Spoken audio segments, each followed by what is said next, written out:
Bonjour et bienvenue dans le podcast Le Reflet des Contes, le premier podcast qui relie contes et développement personnel. Je m'appelle Galina Kojanova, je suis auteure, conteuse et master coach certifié. Aujourd'hui, on ne va pas lire un conte, on va plutôt prendre une problématique assez courante et voir comment les contes peuvent nous aider. On va illustrer avec plusieurs contes. Aujourd'hui, on va parler de la peur. J'ai longtemps tourné autour de ce sujet, qui est quand même un vrai sujet pour moi, et ça depuis plusieurs années déjà. Et aujourd'hui, je dirais que, je le sens, c'est le moment de s'y atteler. Allons-y, sans préambule. D'abord, on peut peut-être définir ce qui est la peur. Quand on regarde dans la Wikipédia, on trouve la définition suivante, qui est peut-être pas parfaite, mais qui définit pas mal le sujet. Donc la peur, c'est une émotion, déjà, une émotion qui accompagne la prise de conscience d'un danger, d'une menace. Mais c'est là où c'est intéressant. On parle d'un danger, d'une menace, perçu. Il faut percevoir pour ressentir. Et ces dangers et menaces peuvent être bien réels, bien sûr, ou elles peuvent aussi être des constructions mentales. Et je propose qu'on s'intéresse plutôt à cette seconde catégorie, des constructions mentales, parce qu'en cas de danger réel, il faut vraiment agir, il faut s'enfuir, il faut combattre, il faut faire quelque chose. Mais ça n'est pas forcément la bonne stratégie dans les peurs qui correspondent à nos constructions mentales. Et on va voir ça un peu plus dans le détail. Alors, dans le cas de ces peurs, notre mental, justement, il nous pousse à faire la même chose pour assurer notre survie. En fait, parce que le mental pense et nous fait croire que notre vie est en danger. Donc, il nous pousse à fuir ou à combattre. Le système sympathique est activé, on commence à s'agiter, on a vraiment peur, on est en proie à la peur. D'ailleurs, une crise de panique peut survenir aussi. Et tout ça est très, très concret et très physiologique.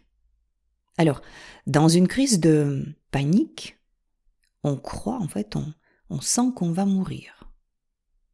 Et ça n'est peut-être pas le moment pour commencer à mentaliser les choses et chercher à prendre du recul. Donc on y est là, on est dedans. Il faut d'abord désamorcer. Ce qui peut aider, c'est faire un exercice physique très intense. Par exemple, courir, faire des pompes. En tout cas, il faut faire quelque chose pour nous permettre de décharger toute cette énergie et se libérer de l'influence chimique du cortisol, l'hormone que toute cette crise de panique a générée. On peut aussi taper très fort dans les mains, très très fort, pour revenir dans son corps, pour nous forcer à revenir au centre. Parce qu'en fait, la crise nous déloge justement de notre corps et nous décentre. Et en fait, en cas de crise de panique, je le sais très bien, il n'y a plus de pilote dans l'avion, en fait. Il y a vraiment plus personne qui gouverne. Voilà. Donc on tape, on essaie de se souvenir qu'on peut taper très fort dans les mains et quelque chose se passe, quelque chose se décharge. Et ensuite on peut commencer à respirer de plus en plus lentement, de plus en plus calmement pour essayer de générer une détente, voilà, dénouer en profondeur quelque chose. Donc, ce sont des techniques un peu pompiers comme ça qui permettent de parer à l'urgence. Et après, une fois que la crise est passée, là on peut dire qu'il est peut-être opportun de regarder nos peurs de plus près, un peu plus tranquillement. On peut bien sûr chercher à éviter de les regarder en face, nos peurs, comme j'ai très bien fait pendant des années. C'est pas un très bon exemple, mais je peux vous dire que ça vous rattrape. Tôt ou tard, il faudra s'y confronter.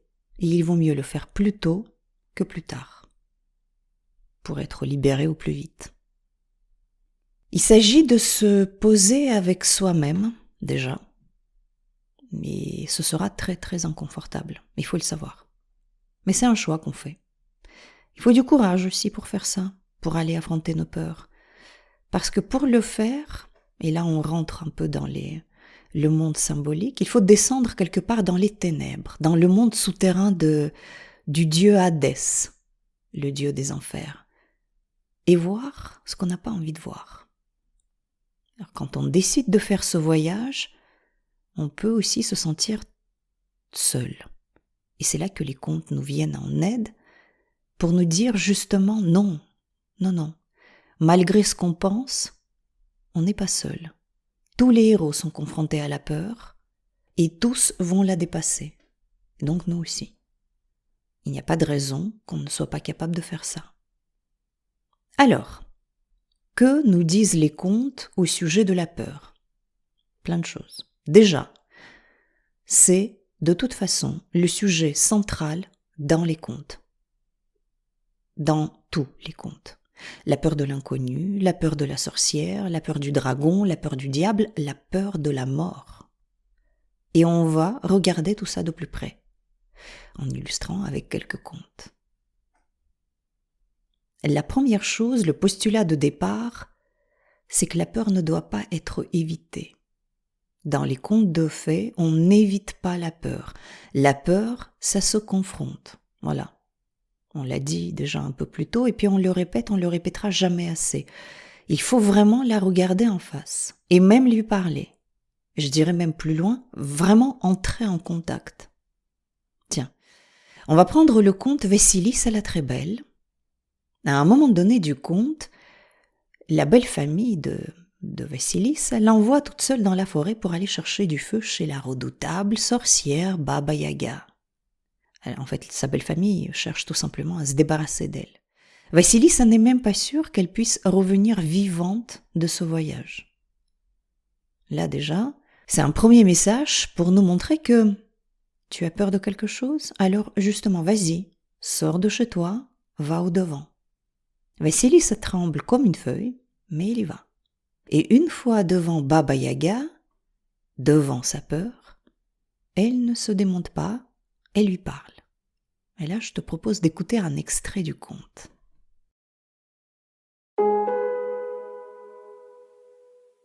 La Baba Yaga était une créature absolument terrifiante. Elle se déplaçait non pas dans un chariot ou un carrosse, mais dans un chaudron en forme de mortier qui avançait tout seul dans les airs. Elle dirigeait ce véhicule grâce à un aviron semblable à un pilon, tout en balayant les traces de son passage au moyen d'un balai fait avec des chevelures de mort. Et le chaudron fendait le ciel, les cheveux gras de Baba Yaga volaient au vent, son long menton se recourbait vers le haut, son long nez se recourbait vers le bas, et ils se rencontraient au milieu. Elle avait un petit bout blanc et des verrues sur la peau à force de manipuler les crapauds. Ses doigts tachés de brun étaient épais, annelés comme un toit de tuiles, et si encurvés qu'elle ne pouvait fermer le poing. La maison de Baba Yaga était plus étrange encore. Elle était juchée sur d'immenses pattes de poulet jaune et se baladait toute seule, quand il se tournait pas sur elle-même comme un danseur en transe. Les poignées des portes et des volets étaient faites de doigts et d'orteils humains, et la serrure de la porte d'entrée était un groin aux nombreuses dents acérées.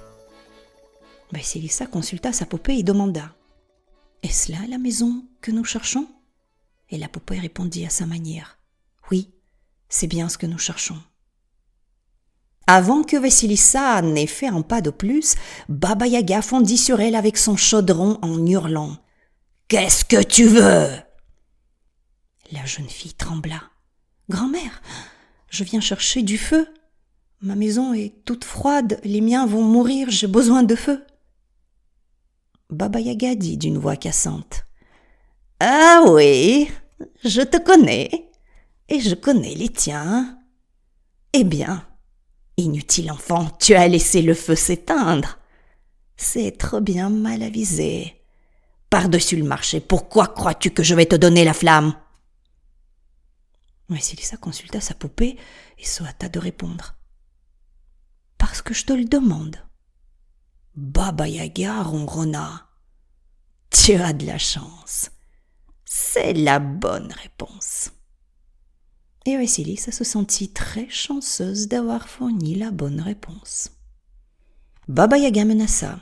« Il m'est impossible de te donner du feu tant que tu n'as pas travaillé pour moi. Si tu accomplis ces tâches pour moi, tu auras du feu. Sinon... » Vassilissa vit les yeux de Baba Yaga se changer en braises rougeoyantes. « Sinon, mon enfant, tu mourras !» Voilà, elle a pu parler avec Baba Yaga. Et c'est justement parce que Vassilissa ne détourne pas les yeux que quelque chose peut se passer. La peur devient une alliée. Baba Yaga devient une alliée pour elle, pour Vassilissa.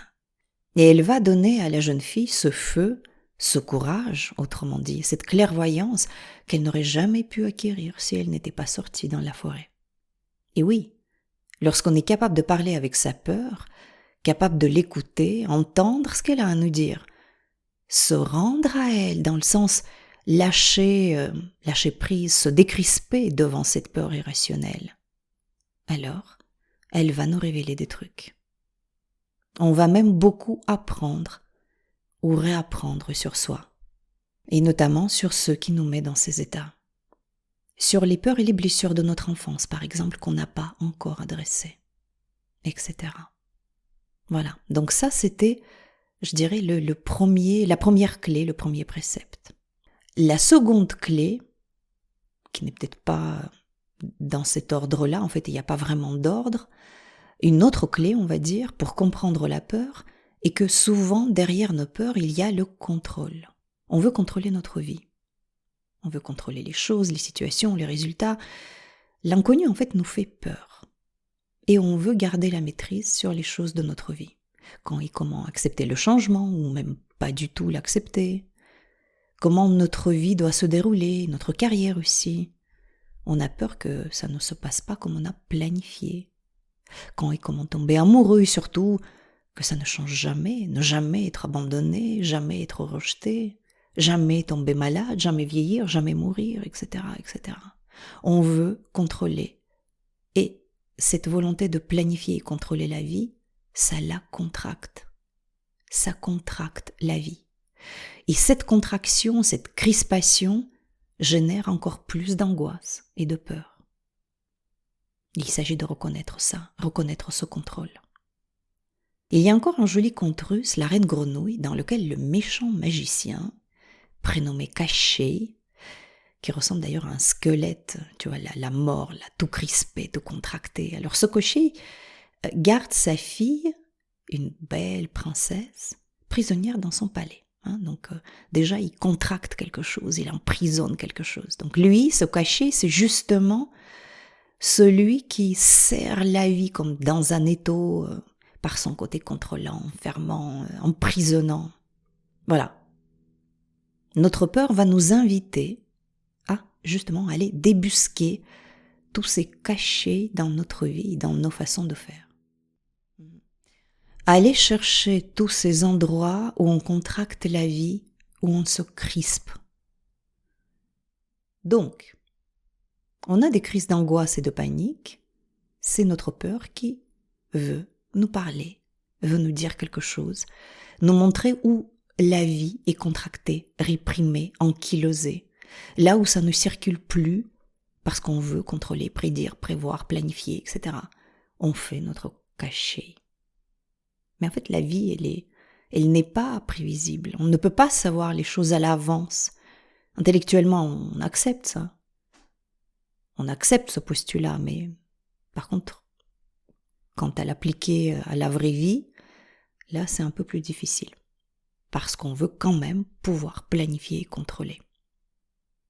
On veut que rien ne change, y compris les choses merdiques d'ailleurs. Tiens, regarde Vassilissa, si sa belle famille ne l'envoie pas chez Baba Yaga, il est capable de passer toute sa vie à leur service, opprimé, maltraité, voilà.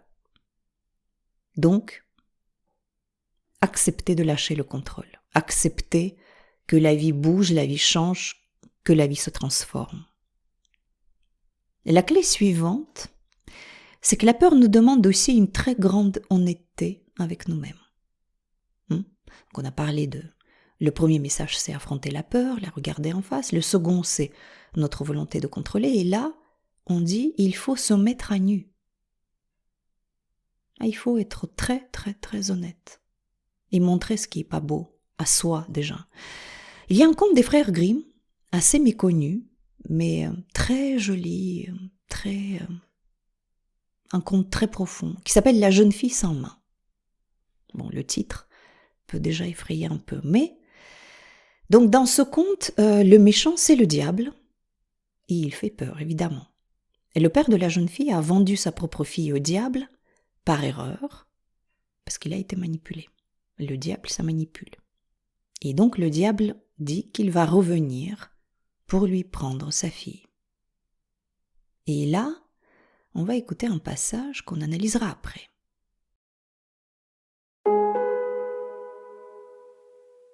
Pendant 3 ans, leur fille resta sans prendre époux. Elle avait un caractère aussi doux que les premières pommes de printemps. Le jour où le diable vint la chercher, elle prit un bain, enfila une robe blanche et se plaça au milieu d'un cercle qu'elle avait tracé à la craie autour d'elle. Et quand le diable tendit la main pour s'emparer d'elle, une force invisible le repoussa à l'autre bout de la cour. « Elle ne doit plus se laver !» hurla-t-il. « Sinon je ne peux l'approcher. » Les parents et la jeune fille furent terrifiés. Quelques semaines passèrent. La jeune fille ne se lavait plus, et bientôt ses cheveux furent poisseux, ses ongles noirs, sa peau grise, ses vêtements raides de crasse. Chaque jour, elle ressemblait de plus en plus à une bête sauvage.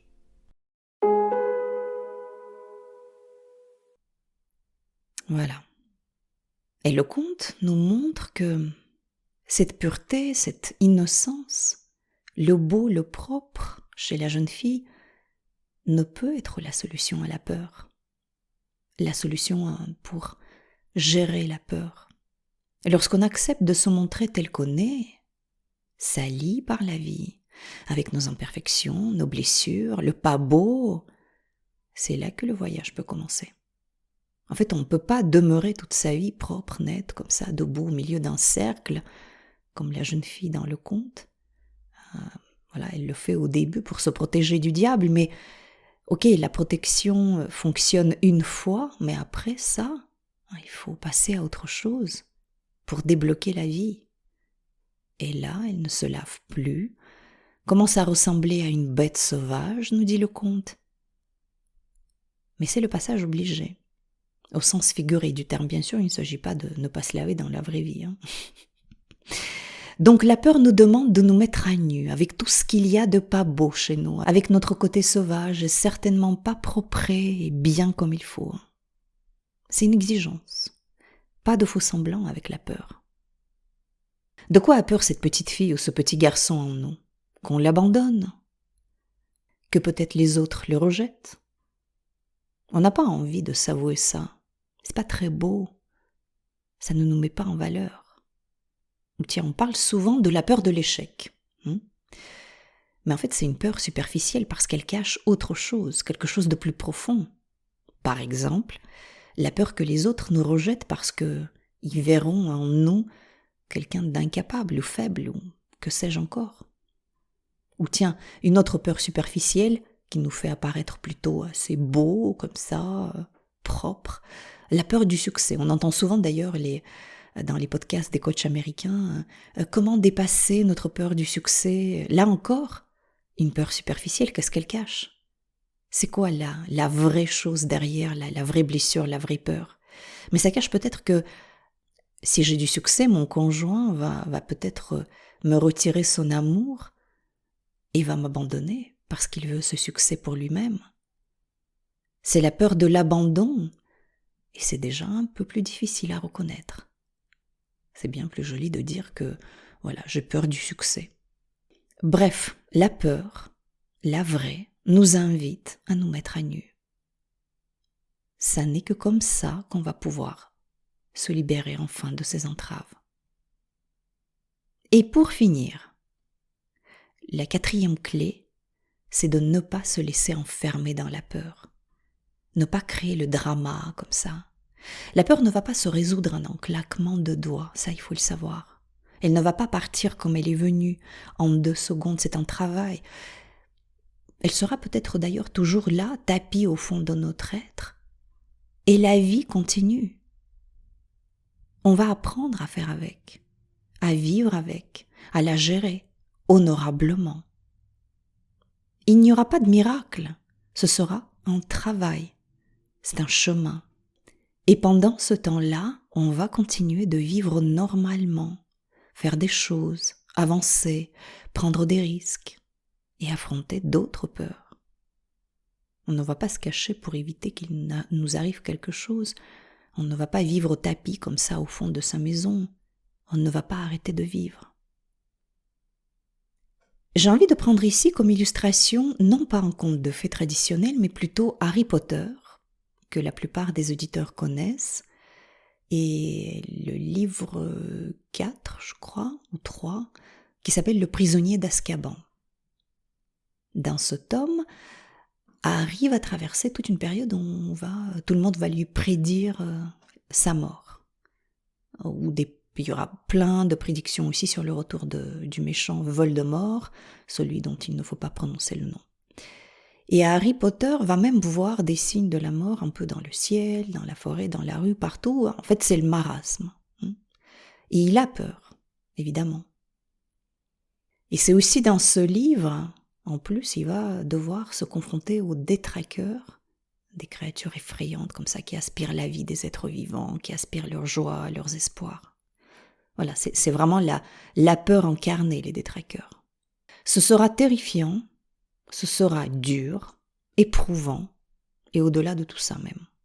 Mais Harry Potter, il va continuer de vivre aussi normalement que possible, évidemment dans le monde des magiciens. Je ne sais pas si on peut parler de la normalité, mais il va continuer de vivre normalement. Il va suivre des cours, jouer, gagner au Quidditch, le jeu des sorciers, et surtout, il va aider ses amis. Et il ne mourra pas. Il va dépasser ses peurs.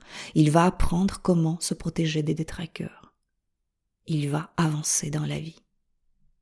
Ça ne va pas l'empêcher de voir les signes de la mort partout, mais ça ne va pas l'empêcher de vivre non plus. Voilà. Ça n'est pas un sujet facile, je le sais, j'en ai conscience parfaitement. Et on n'a fait là que gratter un peu la surface, évidemment. Mais pour commencer, c'est déjà pas mal. Et je sais que ça marche parce que je suis en train de le vivre et l'expérimenter. Voilà. Pour conclure, je voudrais citer Pinkola Estés, autrice et psychanalyste jungienne, qui a écrit le livre que tu as peut-être lu, qui s'appelle « Femme qui court avec les loups ». Et alors elle a dit « Si tu ne vas pas dans les bois, rien jamais ne t'arrivera. Jamais ta vie ne commencera. Va dans les bois, va. » Et je rajouterai « Affronte tes peurs, affronte. » Pour récapituler, les 4 clés pour gérer ces peurs que les contes de fées nous enseignent. La première, entrer en contact avec la peur, l'affronter. La seconde, reconnaître les endroits où on cherche à contrôler la vie, par là même on la contracte et on génère encore plus de peur. Ces endroits, c'est caché. 3, se mettre à nu, se dire la vérité sur ce qui nous fait peur, vraiment. Se regarder tel qu'on est, avec tout ce qui n'est pas beau chez nous, tout ce qu'on voudrait cacher peut-être. Et pour finir, 4, vivre normalement avec, sans drame. Je remettrai ces questions dans les notes de l'épisode. Tu y trouveras aussi mon adresse email et les liens vers mes comptes LinkedIn et Instagram pour me contacter. Si tu as des questions ou des commentaires, n'hésite pas à me contacter. J'aime bien recevoir les questions et les feedbacks de mes auditeurs et je réponds toujours. Si tu veux aller plus loin et entamer un travail personnel avec moi, je te donne rendez-vous sur mon site internet lerefletdescontes.fr. Une séance de 30 minutes est offerte. On se retrouve dans 15 jours pour un nouveau conte et une nouvelle expérience sur le chemin de la connaissance de soi. Si cet épisode t'a plu, n'hésite pas à le partager autour de toi. Ça aidera à faire connaître le podcast. N'oublie pas de t'abonner à ce podcast pour ne pas rater la sortie de nouveaux épisodes. Merci de m'avoir écouté. Je crois que les contes peuvent nous aider à devenir les créateurs de notre vie. Créer son conte, sa vision, c'est une étape essentielle pour prendre sa vie en main. Dans ce podcast, j'aimerais t'offrir des outils pour écrire ton conte à toi, celui qui te permettra de créer ton avenir. Car si tu ne le fais pas, qui le fera ? À très vite pour un conte.